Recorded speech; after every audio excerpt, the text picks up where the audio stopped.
Halloween is my favorite holiday, and what I love about it the most are the decorations.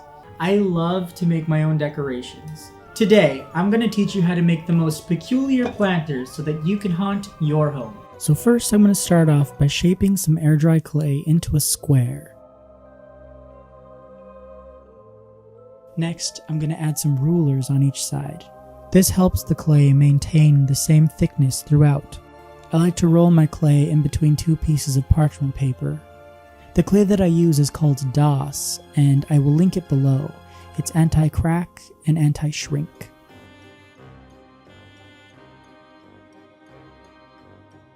I'm ripping off little sections of the clay and adding them to this glass vase.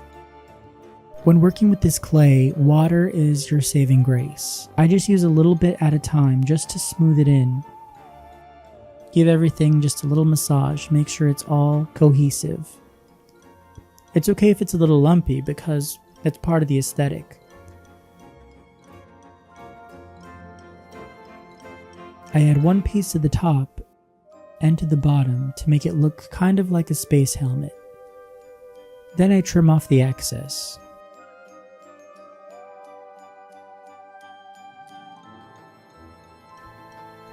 Using water, I'm going to smooth it out and make everything as seamless as possible. Okay, so if you're not a sculptor, no worries.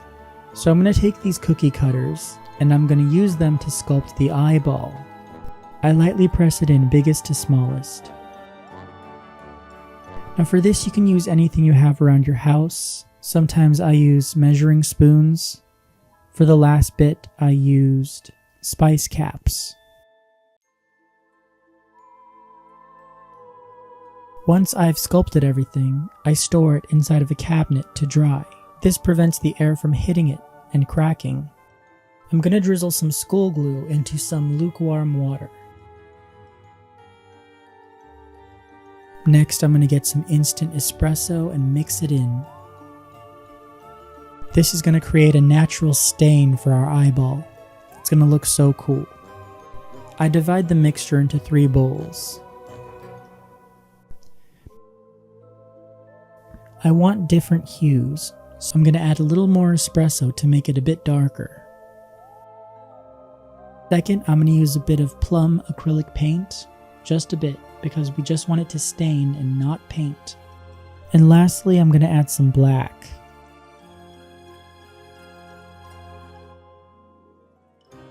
I'm brushing the outside of the eye with the original mixture. Next, I'm going to paint the inside of the eye in the purple hue. I just take the napkin and dab it a little because I want it to look a bit vintage.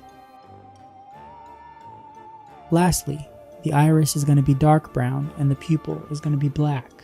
I add a low maintenance plant. And there you have it. Perfect eye planter. Because the more you grow, the more you see. For our next project, we're going to be transforming this thrifted frame into a macabre masterpiece called The Living Dead. I'm going to start by removing the frame from the portrait. This is a thrifted frame, and unfortunately the previous owner glued the picture to the backboard. First, I'm going to use 4 dollar store cutting mats and carefully glue them onto the backing.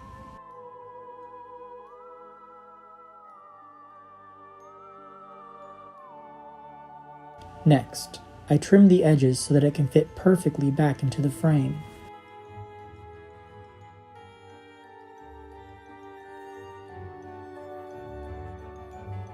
I trim some plastic plant pots. Now these are the plant pots that usually come with the plant. After placing the plant back in, I add some glue to the lower half. From there, I press on a jumbo popsicle stick and start to trim it. It's okay if it's not perfect here, because it's going to be covered anyway. Stay with me. Trust the process. It's going to be cool. From there, I glue them onto the base with hot glue. I like to group them in 3s throughout the frame. If you're worried about drainage, you can add some drainage holes to these pots. Next, I carefully cut this skull in half with a serrated knife. I glue the skull in the middle of the frame.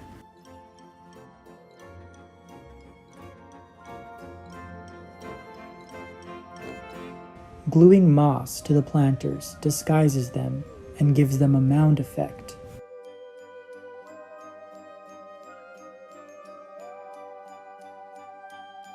I brush the skull with glue and rub 2 pieces of moss together to create moss dust. I want it to look like this skull has been laying in the greenery for a while. And there you have it. Perfect living dead wall planter. I absolutely love the haunted elegance. Do you remember getting these plastic bugs and animals while trick-or-treating? Well, instead of them sitting at the bottom of last year's candy, I think I found a really good idea for them. So I simply start by gluing these onto a pot. Now you could use any pot for these. I'm using some terracotta ones that I found from the hardware store. From there, I take some leftover latex house paint and mix it with some baking soda and Mod Podge to create a paste.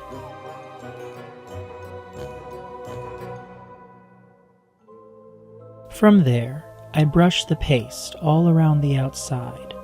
This paste helps fill the gap between the toy and the pot. It's going to give it a seamless look. Make sure to get all the little legs. You don't want anything sticking out. I mix some latex paint with baking soda and give it a few coats.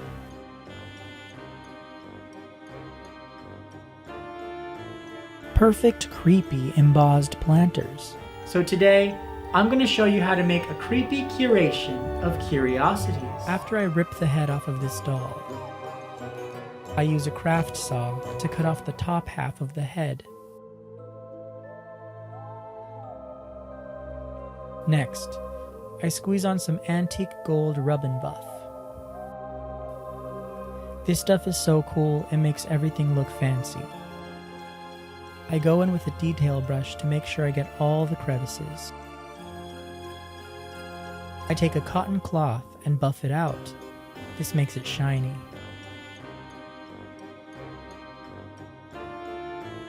Next, I take a nylon stocking and place it inside of a drinking glass. I add in a little bit of rice. I just tie the top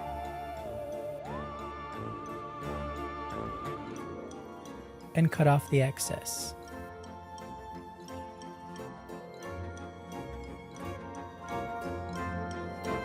From there, I get some fabric. I decided to use lace layered with crushed velvet, but you can use any fabric you'd like. But it helps if it's stretchy. I wrap the rice ball with fabric and secure it with a rubber band.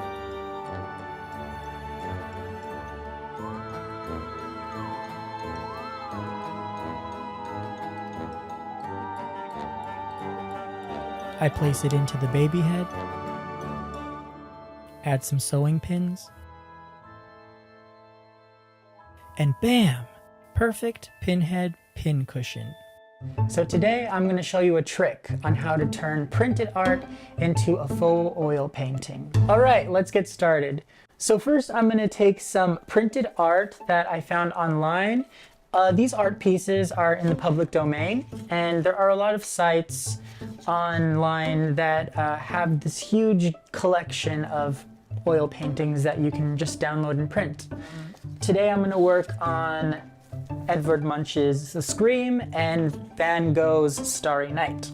I like to start with golden extra gloss medium, or if you don't have this, you can also use high gloss Mod Podge, but I do prefer the golden medium because you get much better texture. So this is very simple.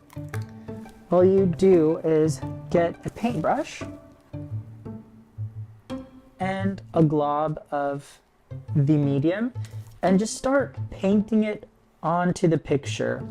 You want to go with the brush strokes. I chose these two paintings because their brush strokes are very prominent. I learned this trick while I was doing set design for theater. A lot of times doing theater projects is on a budget, so this is just something that I picked up along the way. And it's very therapeutic just going with the brush strokes like this. Now, since we have all of the swirl lines going this way, and really you don't have to be so precise, so exact. Now that all the paper has been covered with this gloss medium, I'm gonna put this aside, and it'll take about an hour to dry, but you can see already that it's shining, and you can kind of see the brush strokes, but once it dries, they get a lot more prominent. So these paintings, or these frames, I got from the thrift store. They're about $1 to $2, very inexpensive. One of my favorite frames are these open backed frames. These frames are really chunky, and they usually have like a fabric or a velvet mat on the inside. They really make your paintings stand out. The second one are just these photo frames, these vintage photo frames that have mats. Now, these don't have the fabric mat around them, but they still work, they still look great. So as long as they're wood and they look vintage and they look like they're from an older time, nobody will be able to tell. All right, I'm too impatient to wait for that to dry. So I made one already, just to show you how I frame it. Isn't it pretty? All right, so the way that I frame these is usually these come with some kind of backing or a mat. This one actually came with a photo mat, which is funny. I don't know if it went with it, but I'm gonna use the mat. If you don't have a mat with your open back frame, you could just use some cardboard or foam core board. So I just take a simple school glue stick and glue all the way around the mat or the cardboard if you're using it. And I use glue stick because if you use any kind of liquid glue, the painting starts to ripple, and we don't want any rippling in our painting. We just want it to easily go on.